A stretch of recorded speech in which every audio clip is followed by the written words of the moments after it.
เศร้ามันมองตลอดเวลาโปรดน้องจากไปวิวาน้ำตาก็เริ่มจะไหลผิดหวังต้องนั่งโศกาไหลบาดเสือน้องนางสามไว้ให้ไปงานน้องวันนั้น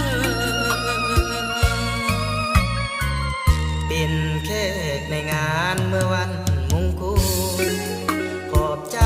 ที่มาเจือจูนกาลุนให้ไป